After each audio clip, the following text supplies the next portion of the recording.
El domingo pasado comenzamos una serie que la llamamos El juego de la vida.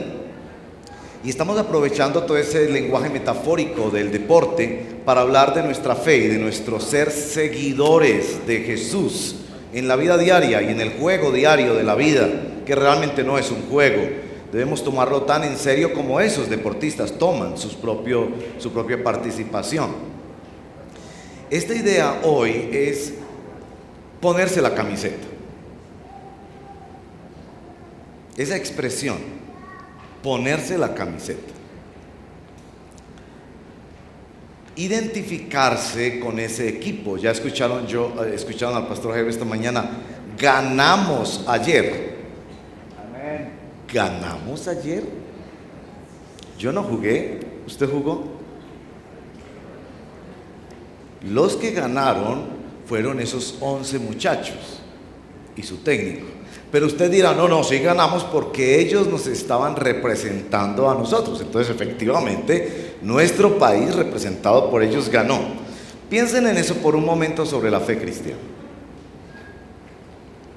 Nosotros no fuimos a la cruz. Nosotros no estuvimos en la tumba, ni descendimos a los infiernos como Jesús. Nosotros no hemos experimentado todavía la resurrección. Hubo uno que jugó ese partido por nosotros y lo ganó. Así que cuando nos reunimos a celebrar, nosotros decimos, ganamos el juego, ganamos el partido de la vida, pero Él jugó por nosotros. Ahora, esa idea de ponerse la camiseta también es para quien salta al terreno de juego y empieza a jugar en el partido. Jesús hace los goles, Jesús es nuestro capitán, pero ¿tienes la camiseta puesta? Esta mañana veremos en vivo y en directo una experiencia de hermanos y hermanas que hoy se ponen la camiseta. La camiseta del cristianismo se pone a través de dos experiencias, dos ceremonias, si quiere, dos rituales ordenados por el Señor Jesucristo.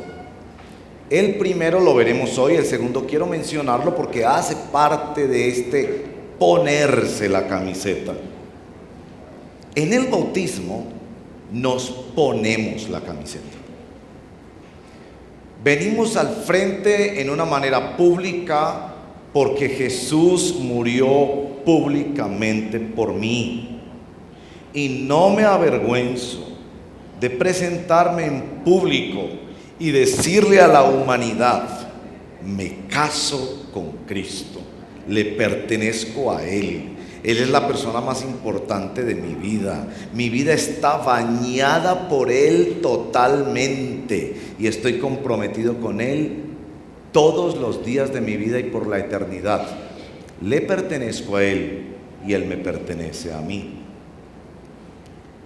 El otro simbolismo cristiano a través del cual nos ponemos la camiseta no es un simbolismo de iniciación como el bautismo, sino de continuidad, que es el simbolismo de la Santa Cena. Cada mes, los cristianos alrededor de todo el mundo, algunos cada semana inclusive, pero la mayoría de los cristianos alrededor de todo el mundo, cada mes nos reunimos en comunidad, bajo el liderazgo de nuestros líderes espirituales que nos enseñan la palabra de Dios, y tomamos un pedacito de pan y un poquito de vino, conforme el mandamiento de Jesús, para decir, Jesús murió por mí y Jesús vendrá otra vez para morir, para tomarme y llevarme con Él. Así como murió, así también vendrá por mí para llevarme con Él para siempre. Entonces hoy vamos a hablar de ponernos la camiseta, y lo que quiero hacer más que todo es repaso en esta mañana.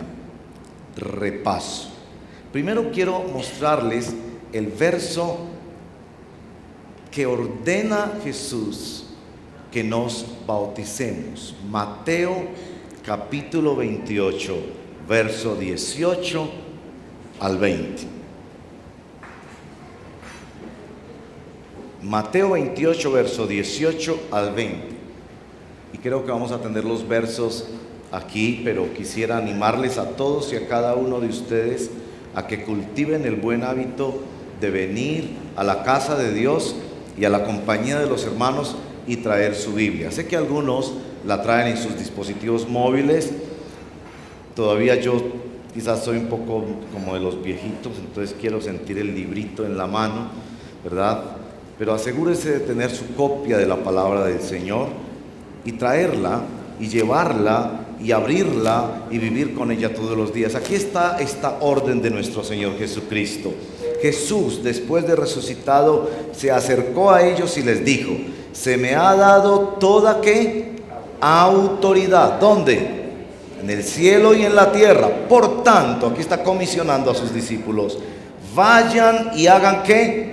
Discípulos. ¿Dónde? A todas las naciones. ¿Qué hacen con esos discípulos? Bautizándolos en el nombre del Padre, del Hijo y del Espíritu Santo, enseñándoles a obedecer todo lo que les he mandado a ustedes, y les aseguro que estaré con ustedes hasta el fin del mundo. Una orden muy, muy clara de nuestro Señor. Quiero llevarlos a otro texto de la Escritura en Romanos capítulo 6, versos 4 al 7. Y quiero señalar 3 palabras claves en este capítulo 6, del libro de Romanos. Romanos capítulo 6. Y espero que puedan ver este texto también allí. Por tanto, mediante el bautismo fuimos ¿qué? Sepultados. Entonces la primera analogía del bautismo es que el bautismo es un entierro, una sepultura en tierra. Ustedes van a ver ahorita que nuestros hermanos son literalmente sepultados en el agua. No los voy a dejar ahí 3 días como nuestro Señor, que estuvo 3 días muerto y sepultado y descendió a los infiernos por nosotros, sino que como es un simbolismo, yo los voy a dejar solo un momentico, así que no se asusten tanto, pero es realmente una sepultura. Muero a una vida controlada por el yo. Se acaba la vida de Diego, se acaba la vida del yo y empieza una nueva vida. Y el texto nos señala que esa nueva vida, a fin de que así como Cristo resucitó por el poder del Padre, también nosotros llevemos una vida nueva. Entonces el bautismo es un entierro, el símbolo de que entierro, acabo con la vida controlada por el yo y ahora vivo para Cristo. Verso 5. En efecto, si estamos ¿qué? Unidos con Él en su muerte. Otras versiones, si usted tiene la versión Reina Valera, dice plantado, porque la idea es que se une una vida con otra. Muere mi vida y absorbe la vida de Cristo, y como una planta sale de la tierra, sale una nueva vida en Cristo. Sin duda también estaremos unidos con Él en su resurrección. Y miren el verso 6. Sabemos que nuestra vieja naturaleza fue crucificada. Esta expresión para los primeros predicadores cristianos era crucial. En el bautismo señalo que me crucifico con Cristo. ¿Saben ustedes? Para muchos de los seguidores cristianos en los primeros siglos, bautizarse significaba literalmente colgarse la lápida.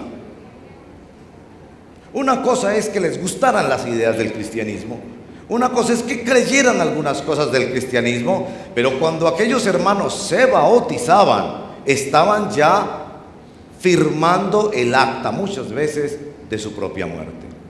Cuando se bautizaban, estaban diciendo públicamente: Jesucristo es mi Señor, no el César, no el dinero, no la fama, no el poder, no el sexo.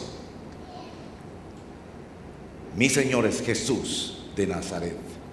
Y cuando decían eso, todas las huestes de maldad venían sobre ellos, muchas veces representadas en esos primeros siglos en un poder político corrupto que les perseguía y les llevaba a las arenas del circo romano, donde morían o donde eran decapitados.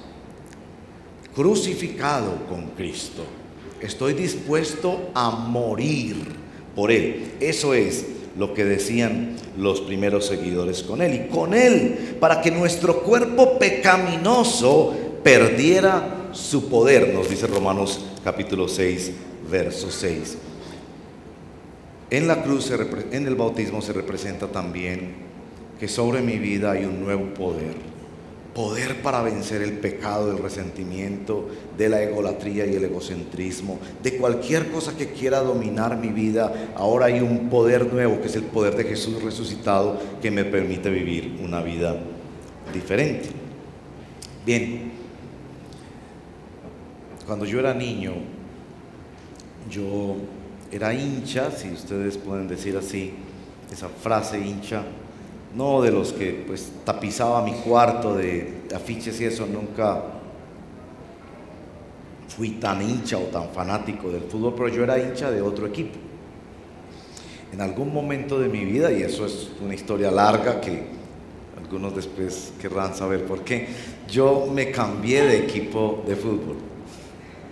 Y todos los que saben que yo antes apoyaba un equipo y después me cambié a otro equipo, todos me dicen las palabras sabidas, ¿no?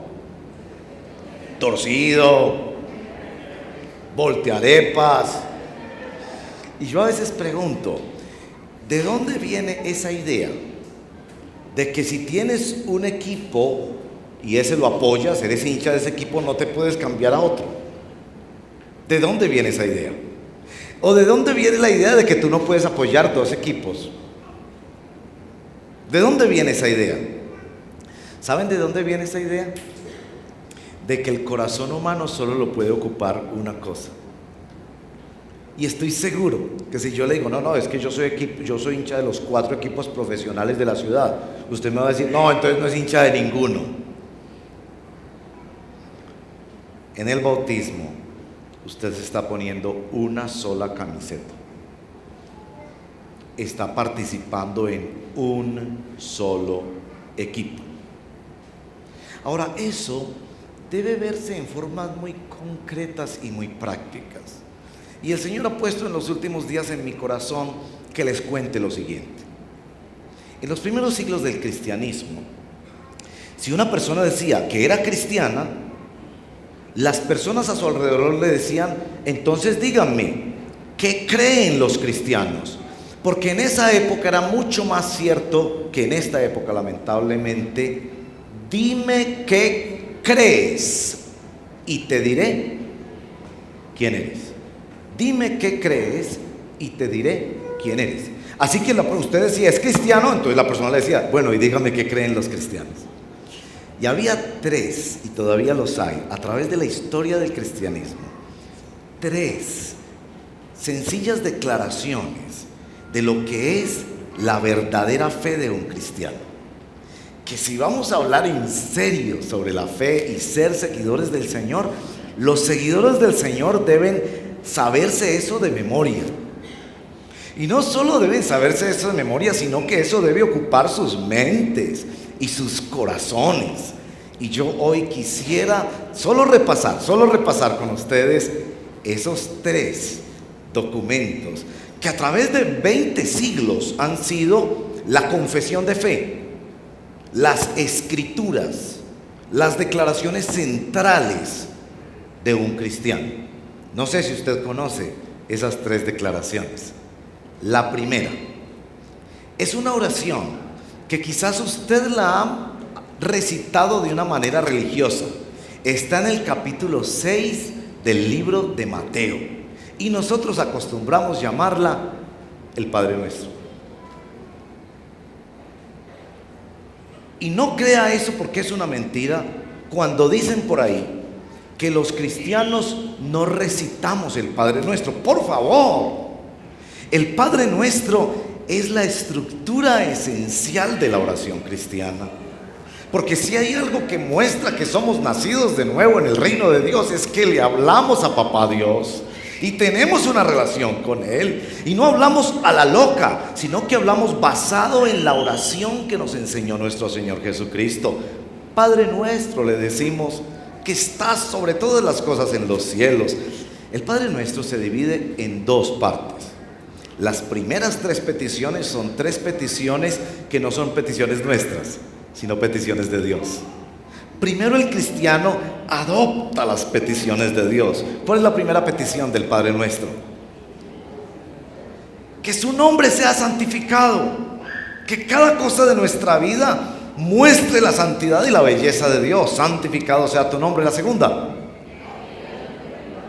que su gobierno, eso quiere decir reino, que sea Él el que gobierne, que no sean mis amigos, que no sean las tendencias de la sociedad, que no sea el placer, que no sea este ego rebelde y loco que controla nuestro corazón como si fuera un dictador, sino que sea el gobierno de Dios. La tercera petición, que su voluntad, como en el cielo, sea hecha en la tierra. Noten que el Padre Nuestro ya nos está dando pura teología. Primero piensa en lo que Dios quiere, antes que en lo que usted quiere. Pero después, como seres humanos, reconocemos que necesitamos tres cosas. ¿Cuál es la primera que necesitamos y pedimos?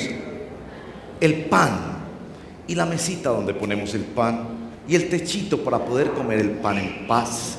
Y necesitamos provisión, pan. Lo segundo, perdón. Perdónanos y ayúdanos a asimilar tu perdón de tal forma que perdonemos a otras personas. Y lo tercero, protección.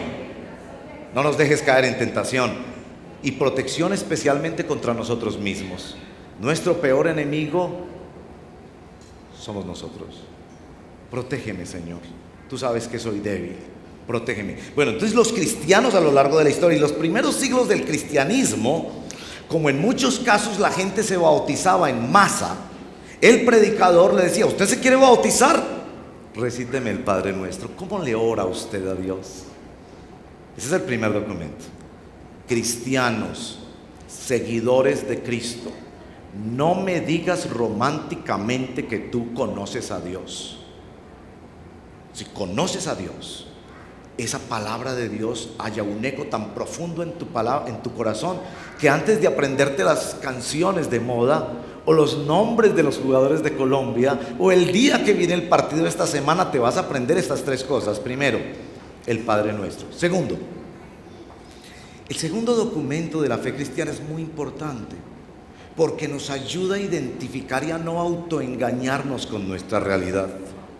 Y ese es los 10 mandamientos. ¿Te sabes los 10 mandamientos? ¿Podrías decirme por lo menos uno o dos de los 10 mandamientos que han estructurado el derecho de Occidente? Pregúntele a un abogado. El derecho romano está fundamentado en los 10 mandamientos. Los 10 mandamientos se dividen en dos tablas, las dos tablas de la ley. Una me enseña a amar a Dios y la otra a amar al prójimo. Pero los 10 mandamientos son la dirección de Dios para nuestra vida. Si no lo conocemos, para que nos demos cuenta que lo necesitamos a Él. Y si ya lo conocemos, para que nos mantengamos cerca de Él. ¿Conoces los 10 mandamientos? ¿Cuál es el primer mandamiento? Ese es el resumen de la primera tabla de la ley, o sea, de los primeros 4 mandamientos. ¿Cuál es el primer mandamiento? No tendrás dioses ajenos delante de mí. El segundo es muy importante porque se nos olvida en nuestra tradición religiosa que es el que más ofende a Dios.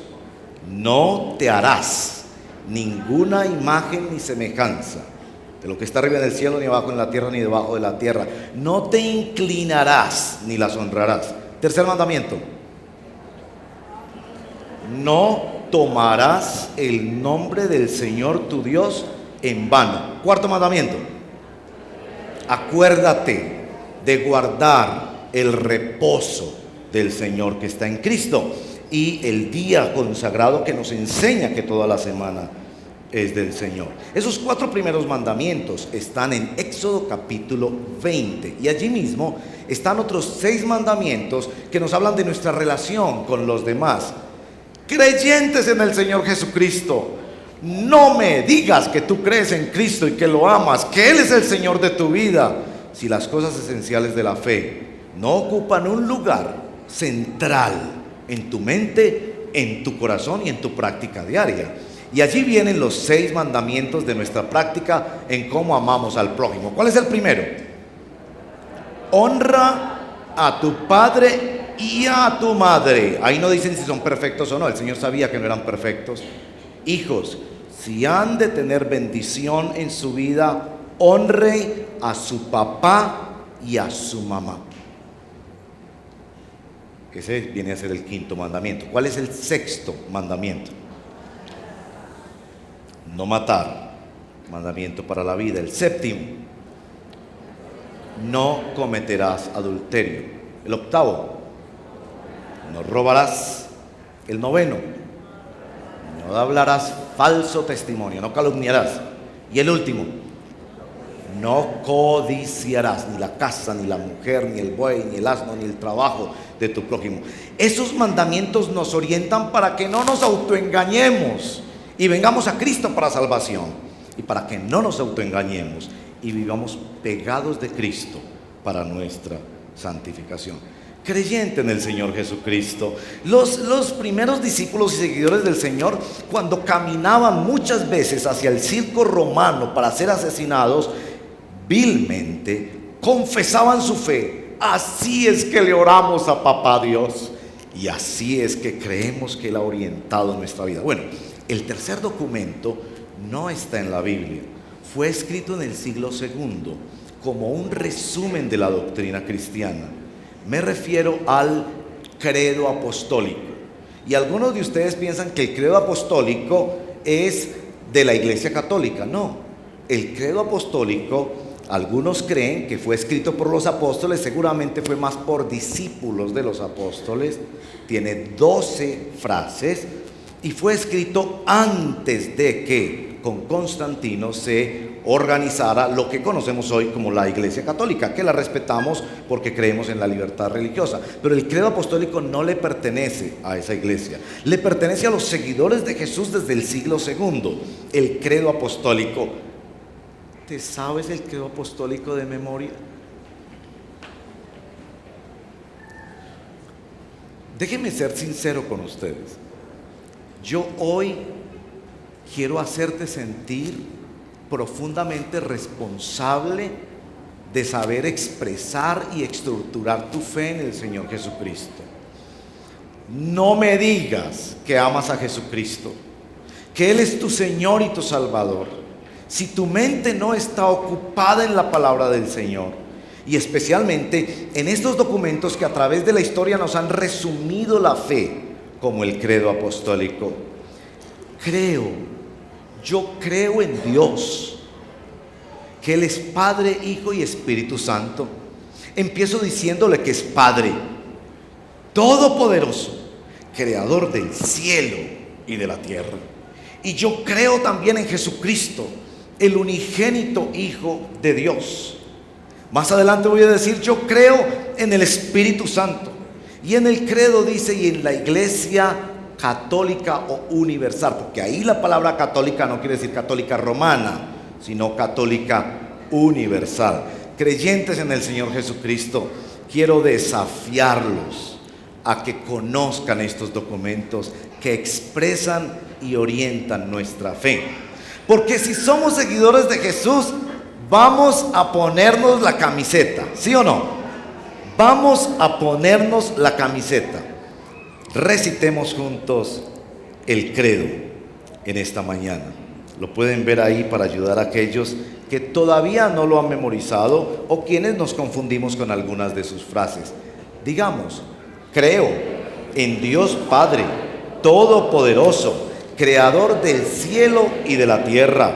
Creo en Jesucristo, su unigénito Hijo, nuestro Señor, quien fue concebido por el Espíritu Santo, nacido de la Virgen María, sufrió bajo Poncio Pilato, fue crucificado, muerto y sepultado, descendió al infierno, al tercer día resucitó de entre los muertos, ascendió al cielo y se sentó a la derecha de Dios Padre Todopoderoso. Desde allí vendrá a juzgar a los vivos y a los muertos. Creo en el Espíritu Santo, la Santa Iglesia Universal, la comunión de los santos, el perdón de los pecados, la resurrección del cuerpo y la vida eterna. Amén. Esa es nuestra fe. Y hoy vemos unos hermanos que se ponen la camiseta y declaran frente al mundo y frente a la creación visible, y escuche esto bien, y la creación invisible también, para que ella, la creación invisible, reciba el testimonio de hombres y mujeres que se entregan al Señor el día de hoy. Brevemente les voy a decir cuál es la segunda forma en que los cristianos nos ponemos la camiseta: la Santa Cena, la Santa Comunión, que es el segundo sacramento u ordenanza que obedecemos los cristianos y que fue mandado por nuestro Señor. En la tradición en la que fuimos criados todos nosotros había 7 sacramentos, 5 de los cuales no están en la Biblia. En la Biblia solo hay 2 ordenanzas, ceremonias, mediante las cuales Dios dijo: ponte así la camiseta.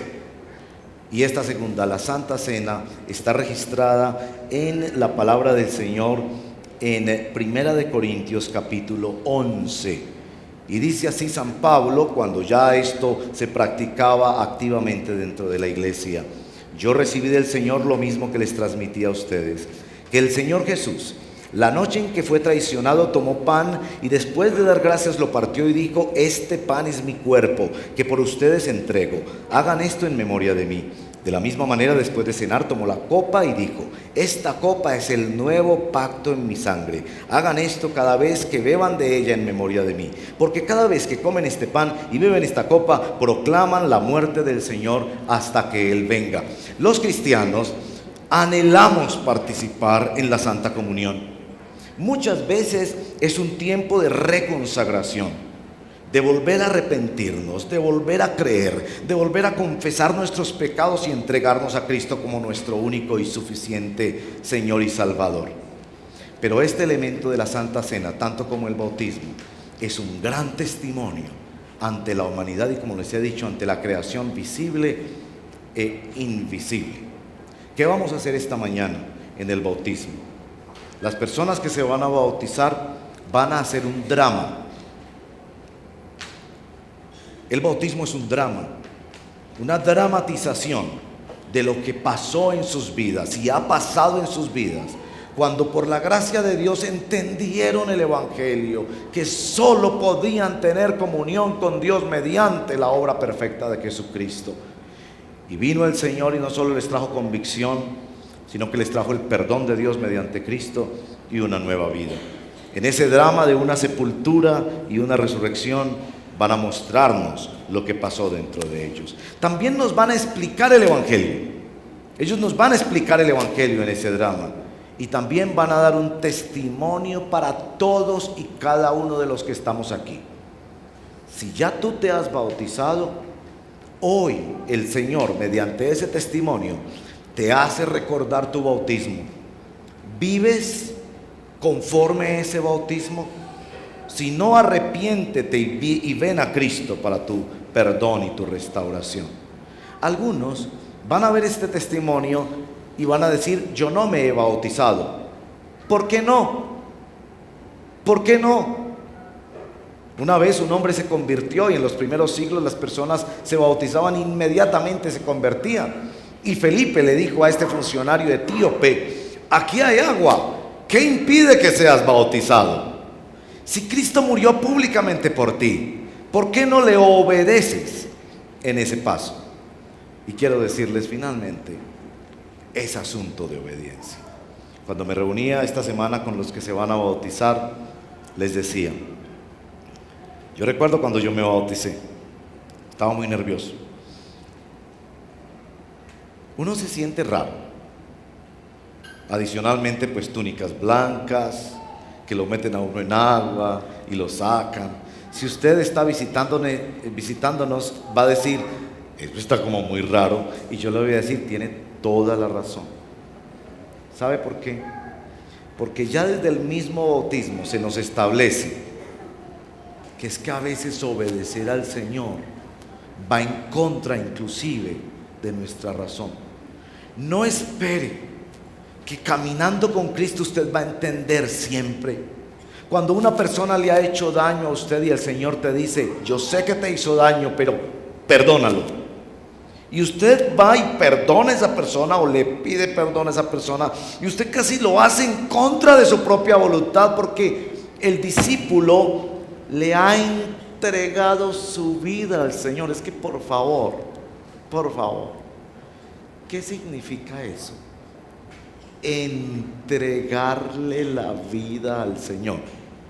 ¿Entregarle solo los problemas?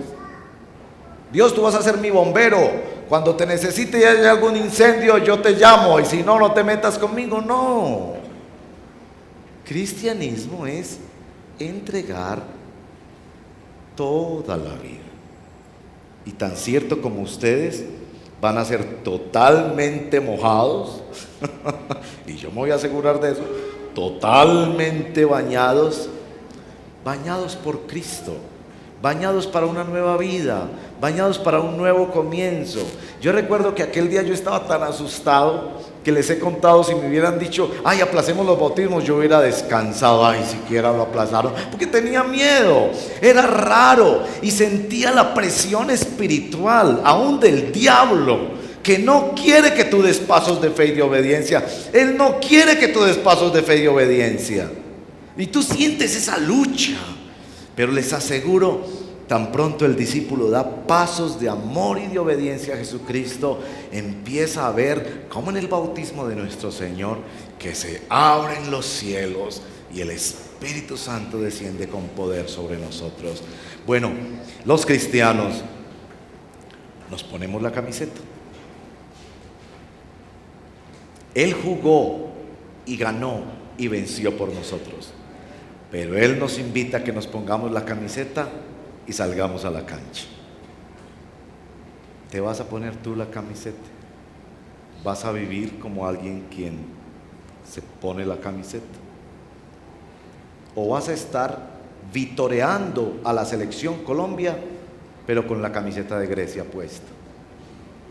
Algunos quieren vivir así. Sí, yo creo en Dios, sí, yo amo a Dios, oren por mí cuando tengo problemas. ¿Pero realmente te has puesto la camiseta?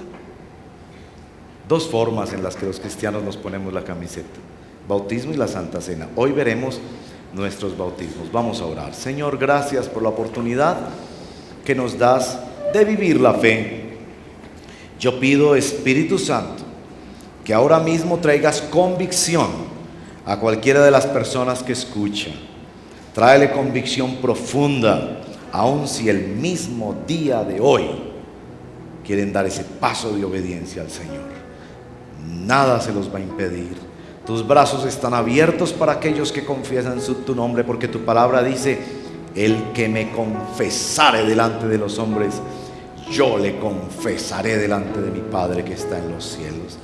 Que esa bendición venga sobre los que ya nos hemos bautizado y recordamos nuestro bautismo. Que esa bendición venga sobre los que están siendo llamados por el Espíritu de Dios a dar este paso de amor, de obediencia, de testimonio, en el nombre de Jesús. Bueno, está con nosotros Janet. Gracias. El Señor me ha regalado esta palabra en primera de Juan 1:7, donde dice: pero si vivimos en la luz, así como Él está en la luz, tenemos comunión unos con otros, y la sangre de su Hijo Jesucristo nos limpia de todo pecado. Amén. Janet, tú has conocido al Señor Jesucristo y le has entregado tu vida como tu Señor y Salvador. Amén. Renuncias al mundo, a Satanás, a la carne, y decides vivir una vida enteramente para tu Señor. Amén. En razón de tu testimonio y de la autoridad que esta comunidad me concede, yo te bautizo en el nombre del Padre, del Hijo y del Espíritu Santo. Amén.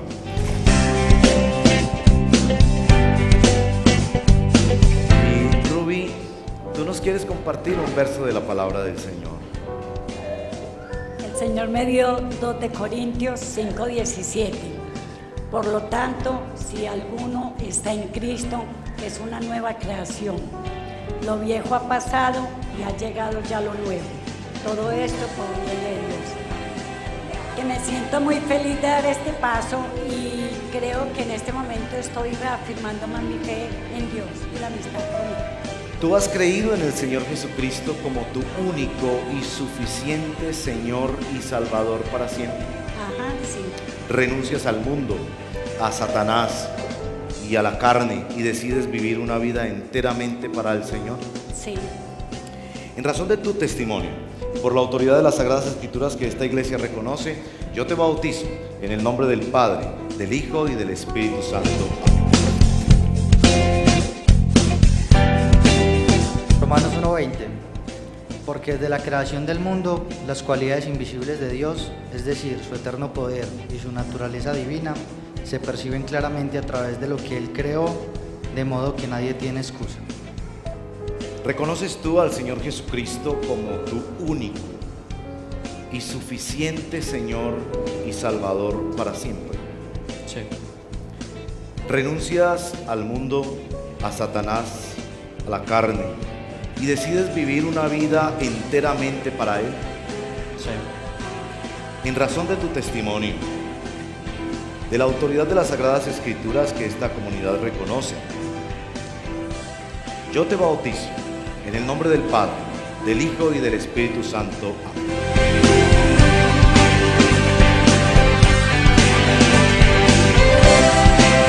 Bueno, el Señor puso en mi corazón una palabra de Gálatas 2:20. He sido crucificado con Cristo y ya no vivo yo, sino que Cristo vive en mí. Lo que ahora vivo en el cuerpo, lo vivo por la fe en el Hijo de Dios, quien me amó, me ama y dio su vida por mí. Has entregado tu vida al Señor Jesucristo como tu único y suficiente Señor y Salvador para siempre. Sí, así es. Renuncias al mundo, a Satanás, a la carne, de tal manera que puedas vivir una vida enteramente para Él. Renuncio.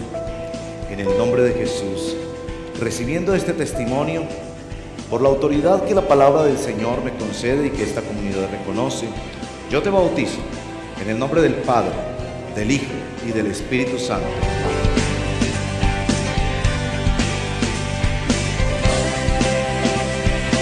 Tito 2:11.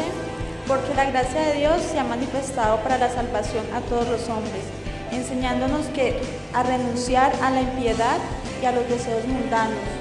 Vivamos en este siglo sobria, justa y piadosamente. Has decidido entregar tu vida al Señor Jesucristo como tu único y suficiente Señor y Salvador para siempre. Por completo. Decides hoy renunciar al mundo, a Satanás y sus obras, a la carne y sus debilidades, para vivir una vida enteramente para el Señor. Sí. En razón de tu testimonio, por la autoridad de las Sagradas Escrituras que esta comunidad reconoce, yo te bautizo en el nombre del Padre, del Hijo y del Espíritu Santo. Amén.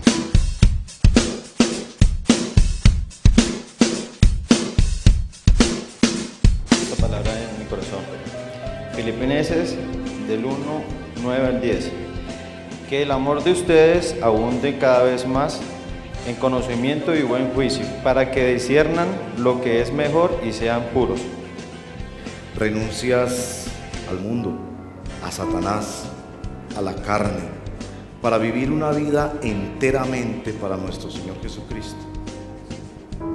En razón de tu testimonio, por la autoridad de las Sagradas Escrituras que esta comunidad reconoce, yo te bautizo en el nombre del Padre, del Hijo y del Espíritu Santo. Amén.